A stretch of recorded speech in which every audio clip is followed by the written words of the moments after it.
Fala, galera perdida! E aí, tudo na paz? Sejam bem-vindos a mais um vídeo do Perda Total. Bom, se você não segue nosso canal, se você não segue as nossas redes sociais, o que você está esperando? Vai lá, segue nosso canal, segue nossos links aí embaixo, clica no sininho lá, faz de tudo aí, vocês já sabem, todo vídeo aí a gente enche o saco, mas isso é importante pra gente. Hoje a gente vai falar aí de um carro muito especial, o Argo. Esse carro ele foi lançado em 2017, um carro que não fez tanto sucesso. A Fiat lançou o Argo como um X-Tudão. Por que eu estou chamando ele de X-Tudão, né? Na verdade, a Fiat em 2017, que foi quando eu trouxe esse carro, ela precisava de um substituto para três modelos. Quais são esses três modelos, William? O Palio, o Punto e o Bravo. Porra, William, mas você tá falando de um carro, de um hatch pequeno, de um hatch médio, do hatch, vamos chamar o Bravo, de um hatch premium. É basicamente isso mesmo. Ela precisava de um carro para substituir três modelos que já estavam ficando obsoletos dentro do mercado. O mercado estava passando na frente. Vamos lembrar do contexto? Então, lá nos meados lá de 2013, mais ou menos, né, o mercado deu uma cambalhota, né, então começou a vir HB20, Fiesta, né, mexicano, HB20, Fiesta, deixa eu lembrar de outro aqui. 2 horas depois. É isso aí, não lembro mais não. Um pouco mais para frente, a Volkswagen lançou o Polo, então, o Palio, o Punto e o Bravo, eles estão começando a ficar obsoletos. Eles não tinham mais o público lá, né, que eles alcançavam lá atrás. E aí o que aconteceu? Fiat falou, bom, precisamos de um carro mais moderno e mais alinhado ao nosso público, né? E bom, a gente está falando aí de três públicos totalmente diferentes.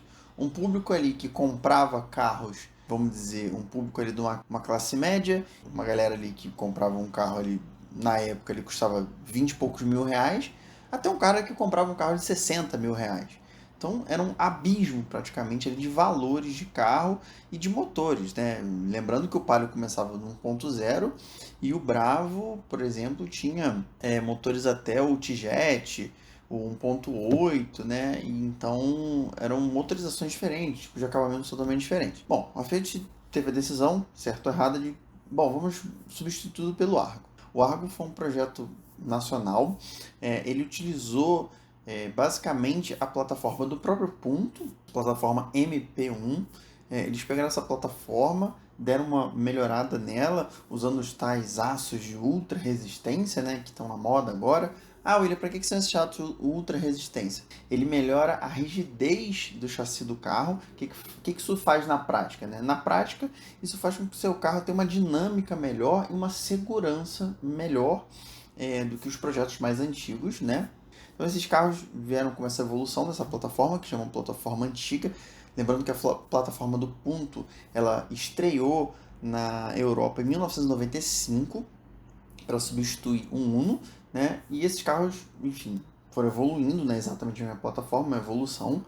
Esses carros tiveram a missão, como eles tinham a missão de substituir esses três nichos, né, desses três veículos. Então a proposta da Fiat foi um carro que não fosse muito simples e nem um carro também muito premium, senão seria um carro muito caro. Então, se vocês repararem, os primeiros Argos que vieram, né, os primeiros Argos que quando foram lançados em 2017, eles são carros que têm um capricho muito grande, né? Eu diria que foi uma virada de chave ali em 2017. Se você entrar num Palio, no último Palio que saiu, por exemplo, e num Argo, é um abismo de acabamento. Foi mais ou menos ali quando a Fiat se juntou ali com a FCA e tal. Então eu acho que teve ali uma troca de conhecimento muito grande. Então o carro é muito bem acabado. Tem um desenho ali que, se você não gostar muito da Fiat, se você gostar de uma coisa mais sóbria ali, você não vai curtir muito. Mas é um carro, na minha opinião, um carro muito bonito. É um carro que tem um relevo meio estranho ali do painel e tal. Se você não gostar, eu curto, tá? Eu gosto de Fiat, tá bom Fiat? Eu gosto de Fiat, então eu gosto daquele estilo ali do painel. E eles trouxeram como a maior novidade ali do ano, né? Eles inauguraram a linha Firefly, que são os novos motores, né, na época, no Brasil. Os motores Firefly eram as gerações dos motores 1.0 e 1.3, 1.0 3 cilindros e 1.3 4 cilindros. Curiosidade sobre esse motor, tanto 1.0 quanto 1.3 eram exatamente, eu diria, os mesmos componentes internos, né? As mesmas dimensões de pistão, de curso, etc. Exatamente as mesmas. Para que isso? Obviamente para economizar peças móveis, né? Economizar desenvolvimento, né? Ou seja, o mesmo pistão, o mesmo anel de segmento, a mesma biela que estavam no 1.0, estavam no 1.3. Então, esses motores são motores que foram muito bem aceitos no mercado, até hoje não tem muito histórico de problemas graves, não tem recall, alguma coisa assim. São motores que renderam uma potência, entregaram uma potência muito legal. E outra curiosidade sobre eles é que eles, nas versões aspiradas, depois quando chegaram agora no Pulse, né, que enfim, esse vídeo está sendo gravado em 2022, né, no Pulse ele já tem as versões Turbo, né, e na família Jeep, mas na versão aspirada do Argo eles são 2 válvulas por cilindro, né, no 1.3 8 válvulas e no 1.0 6 válvulas, né. Ah, William, por que isso? Bom, a maioria dos novos motores, dos novos desenvolvimentos, os motores concorrentes, eles usam 4 válvulas por cilindro e a Fiat optou por 2 válvulas por cilindro. Por que isso? Como esses carros eles têm uma maior utilização em cidade e a maior demanda desse motor em baixas rotações, ela entende que o motor 8 válvulas ele tem uma resposta melhor em médias e baixas rotações. Essa escolha construtiva daria melhores resultados em consumo e em respostas, que o condutor mesmo não ia precisar de altas rotações, então ele não necessitaria de um motor de multiválvulas e também o custo, né? Fazer um motor com menos válvulas, menos componentes, né? É melhor.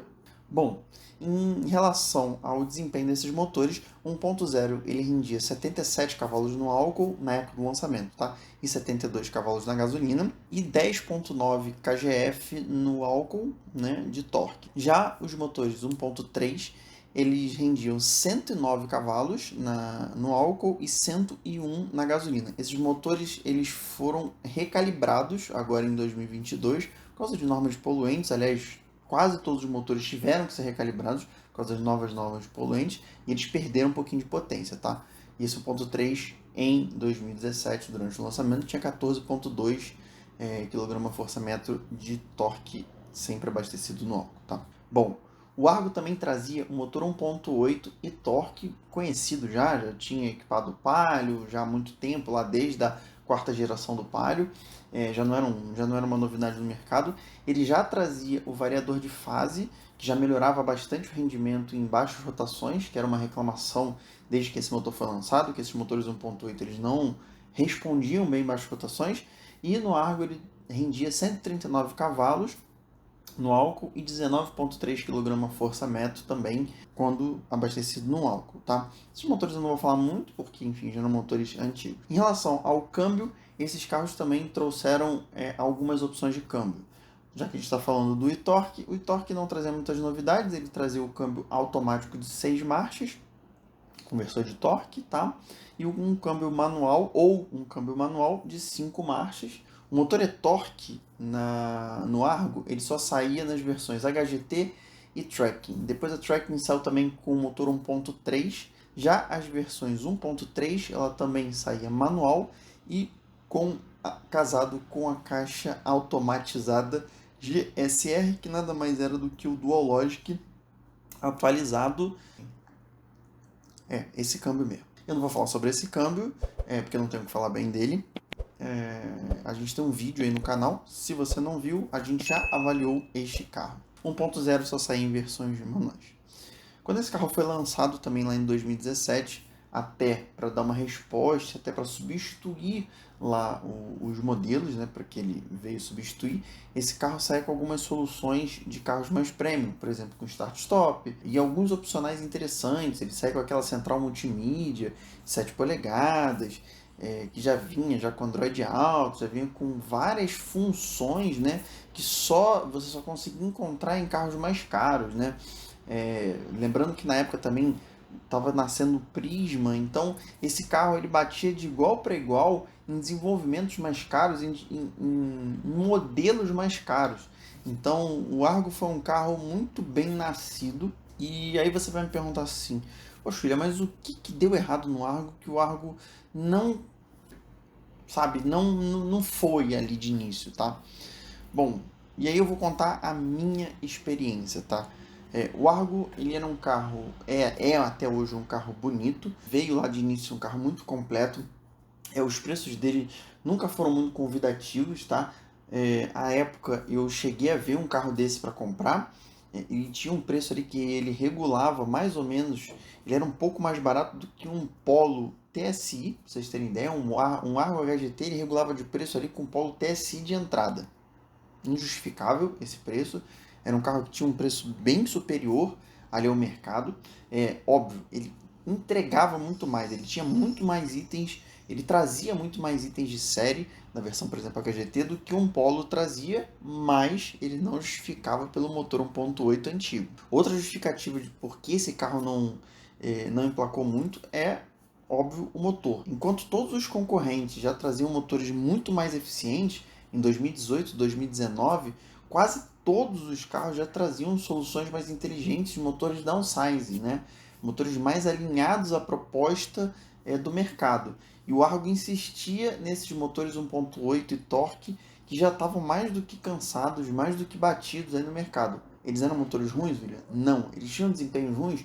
Não. Mas eles não faziam frente aos motores downsizing, que eram motores muito mais econômicos. Eu não preciso dizer quanto mais eles tinham de rendimento, quanto eles andavam mais e tal, e como esses motores de torque também eram pesados. Então, em 2019, 2018, 2019, eu fiz um test drive num Argo 1.8 HGT automático. Eu procurei um manual e não consegui achar quando eu fui comprar meu Polo, e a minha sensação era que o carro pesava muito.